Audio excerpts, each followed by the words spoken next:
नमामि शमीशान निर्वाण रूपम विभुं व्यापकं ब्रह्मवेद स्वरूपम निजं निर्गुणं निर्विकल्पं निरीहं चिदाकाशमाकाश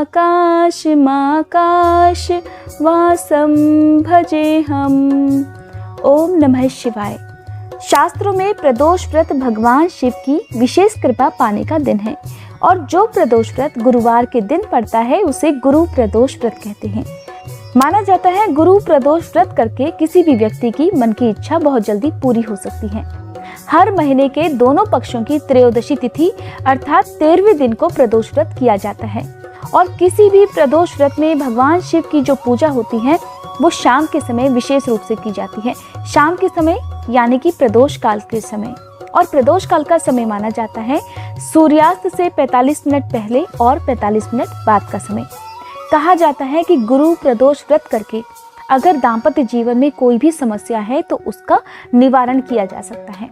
पति पत्नी के रिश्ते अगर मधुर नहीं है, बहुत ज़्यादा तनाव दोनों के बीच में रहता हो और बात कभी कभी तलाक तक भी आ जाती है तो कहते हैं ऐसे में गुरु प्रदोष व्रत रखना चाहिए। दाम्पत्य जीवन में कड़वाहटें कब आती हैं? देखिए कई बार ऐसा होता है कि कुंडली में कुछ ग्रह होते हैं जैसे कि राहु या शनि आदि, और या फिर गुरु और शुक्र दोनों ही जब पीड़ित अवस्था में होते हैं तो इनका दुष्प्रभाव जीवन में साफ साफ देखने को मिलता है।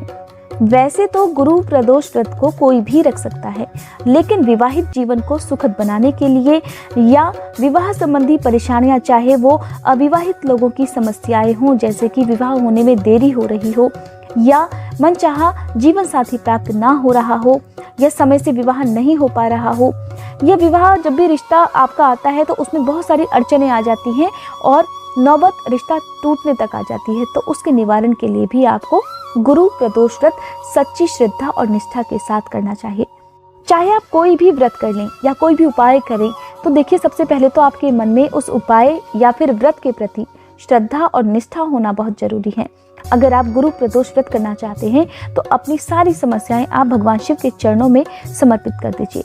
आप बस भगवान शिव का ध्यान करते हुए उनसे बार बार, जब भी आपका ध्यान भगवान शिव में लगे तो आप उनसे बार बार सिर्फ एक ही आग्रह करें, सच्चे मन से आग्रह करें। सोते उठते जागते बैठते समय आपके मन में सिर्फ एक ही रट होनी चाहिए कि हे भोलेनाथ, मैंने जिस भी समस्या के निवारण के लिए आपकी पूजा की है या व्रत करना प्रारंभ किया है, मेरी उस समस्या का निवारण आप कैसे भी करें, जितनी जल्दी हो सके उतनी जल्दी आप करें। आप खुद देखिएगा कि जब आप बार बार आग्रह करेंगे भगवान शिव से एक बच्चे की तरह, तो आपकी मनोकामना भगवान शिव कितनी जल्दी पूर्ण करते हैं। आज की वीडियो में मैं आपको बताने वाली हूँ मार्गशीर्ष मास के कृष्ण पक्ष में पड़ने वाले गुरु प्रदोष व्रत के बारे में। मैं आपको बताऊंगी सही तिथि, शुभ मुहूर्त के साथ ही प्रदोष काल का समय क्या रहेगा, त्रयोदशी तिथि कब से कब तक रहेगी, साथ ही मैं आपको सुनाऊंगी गुरु प्रदोष व्रत की कथा भी। कहते हैं कि व्रत अगर आपने रखा है और अगर आपने कथा भी नहीं सुनी या आपने कथा नहीं पढ़ी तो फिर आपको व्रत का पूरा फल प्राप्त नहीं होता। जिस तरह से किसी भी व्रत में मंत्रों का जाप जरूरी होता है, उसी तरह से कथा भी जरूर सुननी चाहिए। साल 2021 में गुरु प्रदोष व्रत है 2 दिसंबर को और गुरुवार का दिन होने के कारण ही इसका नाम गुरु प्रदोष व्रत है। दिनों के हिसाब से प्रदोष व्रत के नाम भी अलग अलग होते हैं, लेकिन सभी प्रदोष व्रतों की जो पूजा विधि है वो लगभग एक समान ही होती है, बस व्रत कथा अलग अलग होती है। त्रयोदशी तिथि प्रारंभ हो रही है 1 दिसंबर बुधवार की रात 11:36 से, जिसकी समाप्ति होगी 2 दिसंबर गुरुवार की रात 8:26 पर। इसलिए आप 2 दिसंबर गुरुवार के दिन प्रदोष व्रत रख सकते हैं। प्रदोष व्रत के दिन भगवान शिव और पूरे शिव परिवार की पूजा भी जरूर करनी चाहिए। 2 दिसंबर गुरुवार को सूर्योदय का समय रहेगा सुबह 6:55 और सूर्यास्त का समय रहेगा शाम 5:36 पर। सूर्योदय और सूर्यास्त का समय किसी भी व्रत के लिए बहुत ज़्यादा जरूरी होता है, क्योंकि आपको सुबह उगते सूरज को जल देना होता है और प्रदोष काल के समय में तो इसका महत्व और भी बढ़ जाता है। प्रदोष काल का समय रहने वाला है 2 दिसंबर को शाम 4:51 से लेकर शाम 6:21 तक। प्रदोष काल का समय ही वो विशेष समय होता है जिस समय आपको भगवान शिव और पूरे शिव परिवार की पूजा विशेष रूप से करनी चाहिए। कहते हैं अगर आप प्रदोष काल के समय पूजा ना करें तो भी आपको व्रत का पूर्ण फल प्राप्त नहीं होता। किसी कारण से अगर आप मंदिर में पूजा इस समय ना कर पाए, अगर आप कामकाजी हैं, घर से बाहर हैं, मंदिर में पूजा नहीं कर सकते, तो आप इस समय में कुछ पलों का भी अगर मानसिक जाप कर लें या भगवान शिव का ध्यान कर लें तो कहते हैं वो पूजा भी भगवान शिव जरूर स्वीकार करते हैं।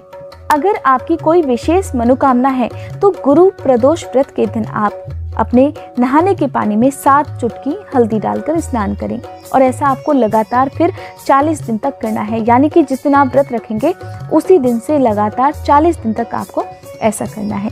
तो कहा जाता है ये उपाय करने से आपकी जो भी मनोकामना है वो जल्दी पूरी हो सकती है। आप स्नान करते समय हर हर गंगे, ओम नमः शिवाय, भगवान शिव का ध्यान जरूर करें और एक बार सच्चे मन से भगवान शिव से अपनी मनोकामना पूर्ण करने का आग्रह जरूर करें। आइए अब सुन लेते हैं गुरु प्रदोष व्रत की कथा। कथा प्रारंभ करने से पहले आप सभी से अनुरोध है कमेंट बॉक्स में भोलेनाथ की जय जरूर लिखिएगा। गुरु प्रदोष व्रत कथा के अनुसार एक बार देवराज इंद्र और वृत्तासुर की सेना में भयानक युद्ध हुआ। देवताओं ने दैत्य सेना को पूरी तरह से नष्ट कर दिया। ये देखकर वृत्तासुर अत्यंत क्रोधित हो गया और स्वयं युद्ध के मैदान में उतर आया। उसके भयानक स्वरूप को देखकर देवतागण भयभीत हो गए और अपने प्राण बचाने के लिए अपने गुरुदेव बृहस्पति की शरण में पहुंच गए।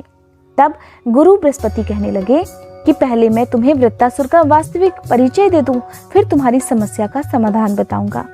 वृत्तासुर बहुत बड़ा तपस्वी और कर्मनिष्ठ है। उसने गंधमादन पर्वत पर घोर तपस्या करके भगवान शिव को प्रसन्न किया है। अपने पूर्व जन्म में वह चित्ररथ नाम का एक राजा था। एक बार वह अपने विमान से कैलाश पर्वत पर चला गया। वहां शिव जी के वाम अंग में माता पार्वती को विराजमान देखकर वह उपहास पूर्वक कहने लगा, हे प्रभु, मोह माया में फंसे होने के कारण हम सभी तो स्त्रियों के वशीभूत रहते हैं, किंतु देवलोक में ऐसा कभी नहीं दिखाई दिया कि स्त्री सभा में समीप बैठे।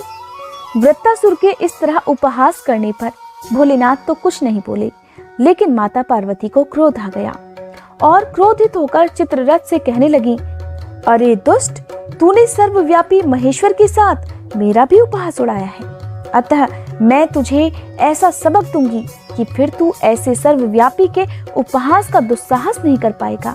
जा, अब तू दैत्य स्वरूप धारण कर विमान से नीचे गिर जा। मैं तुझे श्राप देती हूँ। माता पार्वती के श्राप से राजा चित्ररथ राक्षस योनि को प्राप्त हो गया और त्वष्टा नामक ऋषि के श्रेष्ठ तप से उत्पन्न होकर ही वह वृत्तासुर बन गया। गुरुदेव बृहस्पति आगे कहने लगे, वृत्तासुर बाल्यकाल से ही शिव भक्त रहा है। शिव जी की भक्ति में लीन रहने के कारण ही उसे भगवान शिव का आशीर्वाद भी प्राप्त है। अतः हे देवराज इंद्र, तुम बृहस्पति प्रदोष व्रत कर भगवान शिव को प्रसन्न करो। इस प्रकार देवराज इंद्र ने गुरुदेव की आज्ञा का पालन कर गुरु प्रदोष व्रत किया। गुरु प्रदोष व्रत के प्रताप से देवराज इंद्र ने शीघ्र ही वृत्तासुर पर विजय प्राप्त कर ली और तब देवलोक में पहले जैसी शांति छा गई। इसके बाद भोलेनाथ ने स्वयं प्रकट होकर देवराज इंद्र से कहा कि गुरु प्रदोष व्रत के प्रभाव से तुम वृत्तासुर नाम के राक्षस का अंत करने में सफल हुए हो। ऐसे ही जो भी मनुष्य इस व्रत को पूर्ण श्रद्धा और भक्तिभाव के साथ करेगा, उसकी सभी मनोकामनाएं पूर्ण होंगी। प्रेम से बोलिए शिव शंकर भगवान की जय। ये थी व्रत कथा। उम्मीद करती हूँ आज की ये कथा आप सभी को पसंद आई होगी। वीडियो अगर अच्छी लगी हो तो लाइक, शेयर, चैनल को सब्सक्राइब और बेल आइकन प्रेस करना मत भूलिएगा।